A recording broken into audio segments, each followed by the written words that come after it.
Hey everyone, and welcome to Bears and Games. It's been a while, but I'm Johnny, your erstwhile host. I don't know what erstwhile means, but I like saying it. So here we are with Dragon Age 2. I know you guys have been wondering when I was going to actually start tackling some Dragon Age, because I did really like Dragon Age 1, and Dragon Age 2 has been pretty controversial among fans of the genre. Once again, it's EA Partners Program releasing a BioWare game.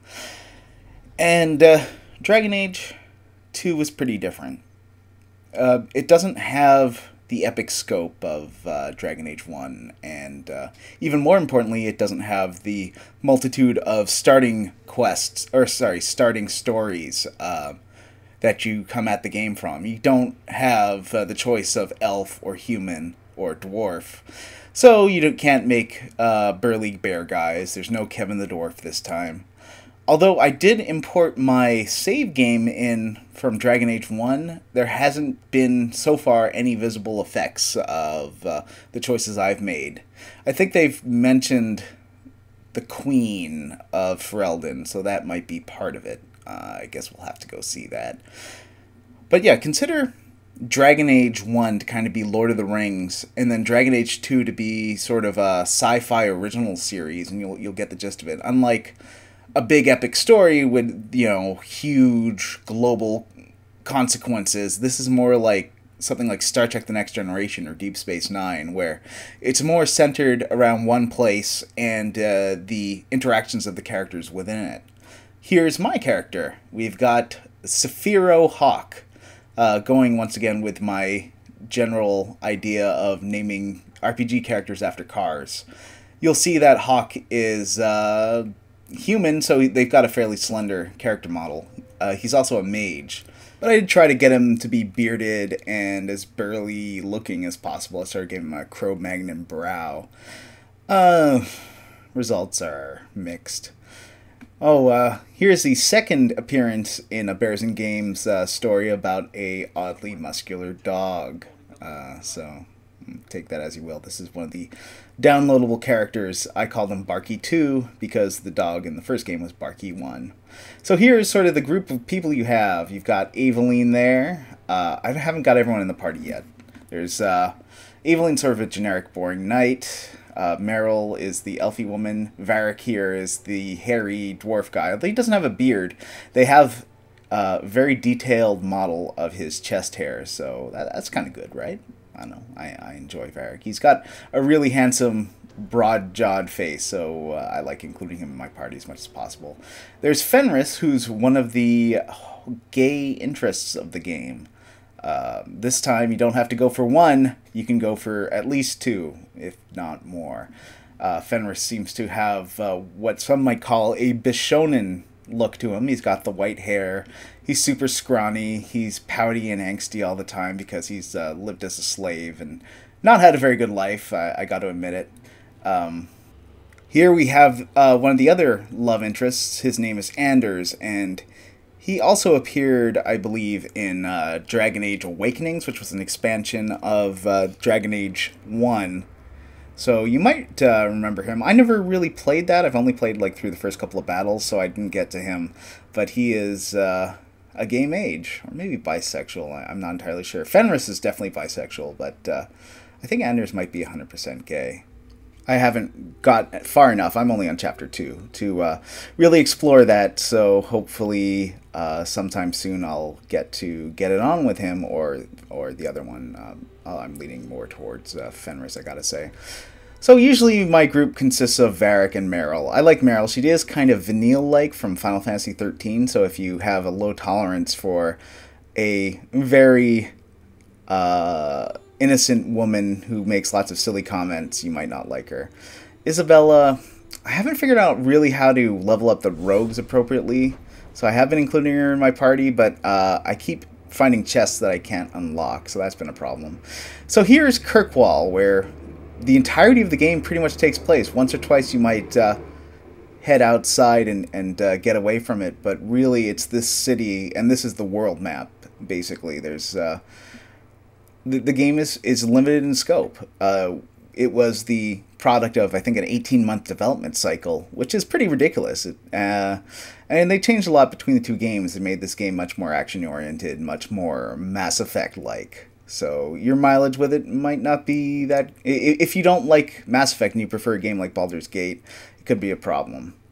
So I'm heading off to Hightown, because whenever you're in a game like this, the first thing you absolutely have to do is go to the brothels.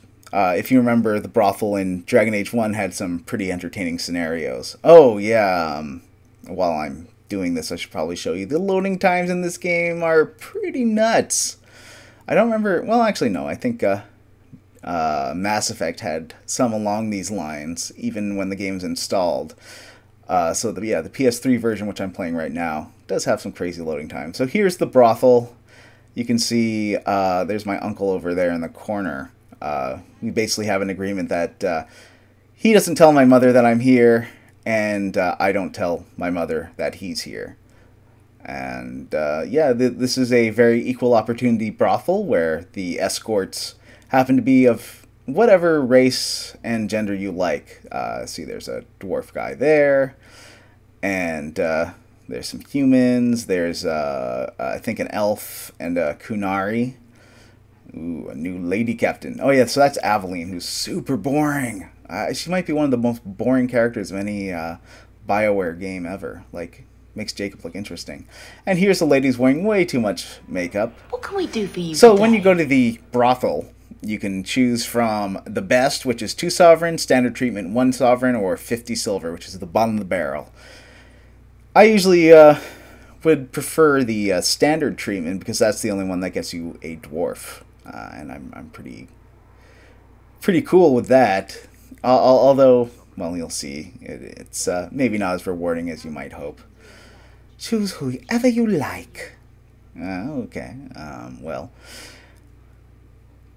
here's you can see the quests. There's the different the quest icon showing the different people you can get. There's an elfie lady in lingerie. There's a bearded human guy, Osric, and Denier, I believe, is the gay dwarf. So you can have fun with him. I keep telling Luzine, once they go dwarf, they never go back. And sadly, you don't get anywhere near as much detail in the encounter as you used to. Although, I mean, last time it still was mostly fade out to sound effects, but you did have the dwarf lounging in his jockstrap for you, so that was pretty fun. You've also got the 50 silver option, as you can see here. She doesn't seem so happy when you go cheap. Look at her eyes. She's like, really? You're gonna 50 silver? Oh, I'll take these people.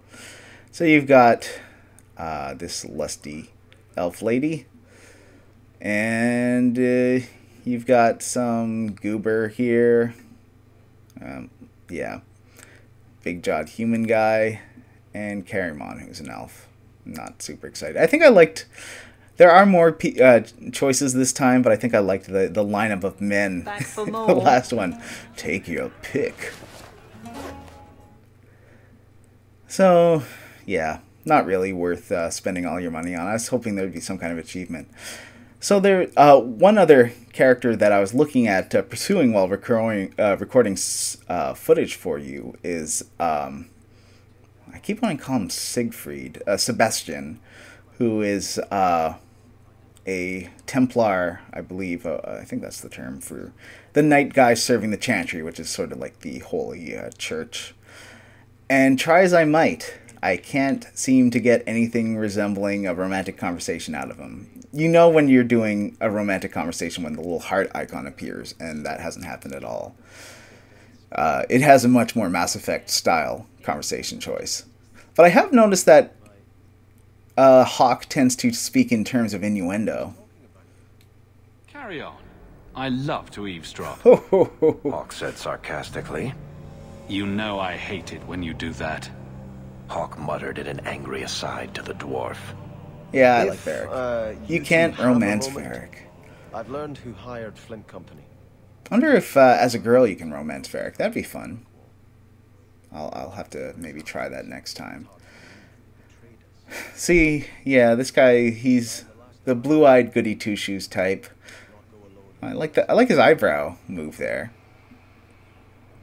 And yes, of course he's going to go and make himself a target. So there's, as you can see, it's 3 yeses, and I almost always go for the sarcastic one, which seems to get me in trouble sometimes. Why is everybody looking at me? I don't know why Choir Boy here didn't yell Hawke to the rescue. That's clearly what he was going for. See, I would think that given their relationship, there is a certain Superman to the rescue kind of thing going on between the two of them. But it's never really developed. And I went through this whole hour-long quest to try and get this guy on his good side. You know. Yeah, there he is. The attributes, sorry, the ability system's actually pretty involved, even more so than the one from Dragon Age 1, which was a lot like Knights of the Old Republic. This one's got a lot more optimization. Unfortunately, I find if you're not playing the character, it's hard to really get to learn their skills, especially what to auto-map, because you only have 6 quick use slots. And you can use every skill at any time because you can go into the ring menu, but you tend to find yourself just hammering on the quick spell slots all the time. And so it's hard to tell exactly what you should and shouldn't max out, because you don't want to put points into something that's completely useless.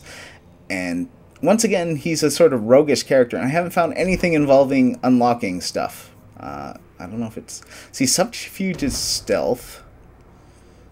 Oh, and here you've got their personal, unique skill tree. So this is unique to every character. For Varric, it's that Bianca leveling up. For this guy, he's got all these righteous modes that he can go down. And one interesting thing which they borrowed from Alpha Protocol is that having these people be angry at you can lead them down a rivalry path versus a enemy path where you don't get any bonuses. It's actually not a bad thing to have them as rivals. It'll unlock different abilities versus having them as your friends, which unlock a completely different set of abilities. So even if you're not the best at actually going through and making friends with everyone, because, like, what was his name in that last game? The Kunari guy in Dragon Age 1. When I played through the game, he basically challenged me to a fight and wanted to kill me. So there's not much I could do to be his friend after that. And that kind of locked out that whole progression from my game. Oh, also, it has, like Dragon Age 1, a tactics system where you can sort of choose the way they're going to approach enemies. Yeah, Final Fantasy XII had this as well, although... Unlike Final Fantasy XII, you don't have to unlock each option, which is very useful. So the only thing I can really recommend, I'm not amazing at these games, is to go to Self, go to Health, and set it, whatever you want, and then go to Use Item and put them into getting healing potions, because it's really good for them to heal themselves so that you don't have to keep switching to your friends to unlock stuff. Oh, so here's that quest that I was doing for Sebastian, which involves what seems like a crazy cult, just of beer worshippers. I'm trying to remember the name of the Bacchanalian cult. Yeah, but of course there's more. Zoom to torch. There's more to it than that. And the combat now is much less Baldur's Gate. I mean, there still are elements you can pause at any time and issue orders, but especially on the consoles, you do have much more of a console-oriented thing. So it turns out this whole family that killed Sebastian's family was headed by a desire demon. And the desire demon, honestly... There's a lot of really good-looking models and character models in this game. The Desire Demon looks like a summon from Final Fantasy VIII. Like, you have to see the cheap textures on... Oh, and there's her spangles. I don't know, pasties, whatever you want to call that. But the texture work on her is terrible. Like, she's wearing jewelry, but it's just... you can see it's just texture wrap. It's not actually modeled. So lots of situations like this, you know, you get your crew in. This is sort of a, they don't call it a loyalty quest, but it's a character quest. So it's something that you do to learn more about the character. And then you have the big fights. I tend to do pretty poorly on these big fights, and Hawke dies a lot because I keep putting him into the front lines. So here's some flirting, or not. My service sounds fun. Killing a few hundred more bandits ought to help you make up your mind. That's not what I You meant. do have a unique way of working out your inner struggles, Hawke. I Enough of sure this. do. I will make no decision today.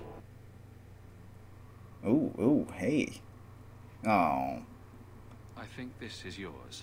And I think on that quest I also found his grandfather's bow. So there are items that you can give to your friends in the game and get more loyalty points from them. Although, the downside is you don't want them to be neutral, because then you don't get any bonuses. So if you keep doing nice things for them, but you've been a jerk, it'll just make them dislike you more.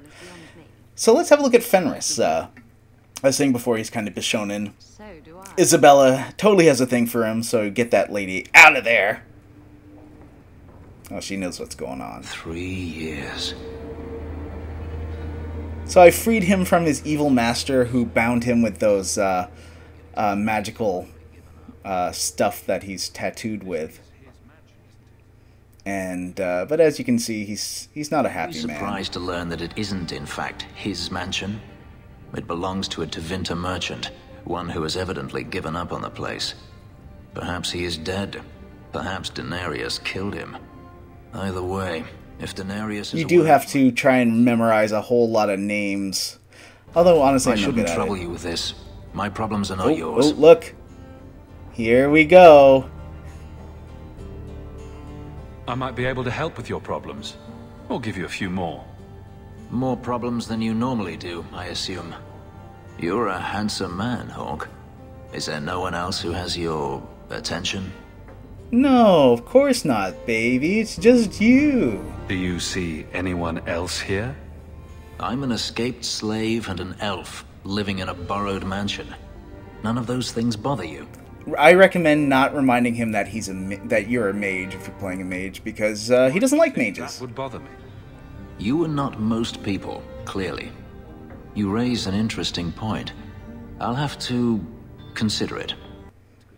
And one interesting thing is, oh yeah, see, I'm trying to flirt with him, Dwarf, I'd cry myself to and sleep he without just you. thinks it's all a Oh, joke. don't get all teary-eyed on me, Hawke. You know I can't stand to see a human cry. There's his red chest hair. City-state full of trouble to get into. Shall we get With started? pleasure. Maybe he is flirting with me. And finally here we have Anders, who's working his do-gooder mission out in the worst part of the city. Stop the itch. Yes. Though I would stay away from women you meet in the port. Pirates tend to dock in unsavory places. I heard that. Just use the salve if it comes back. I do like that it incorporates whatever characters in your team into the dialogue. They might put some interjections in there. Templars practically on my doorstep the other night. Don't tell me these things. I might have to lock you up to keep them off you. They're not so much interested in me as destroying my kind and all I represent. The Knight Commander is out of control. Even her own people have been talking about it. The curfews, the midnight raids on mages' families. Everyone I know forced into hiding so they won't be made tranquil. Okay, come on. I'll flirt some more. Oh, I think he has some kind of If they crazy want demon you, in him. They'll have to come through me. You're at as much risk as I am. That's what I worry. What if your money and position aren't enough? I think the reason that I'm not super into Anders here is just that he looks like a guy. On my very first blind setup date, I got set up with a guy who looks exactly like him, and he was kind of a goober. Don't risk yourself. I don't want to see you lose yourself.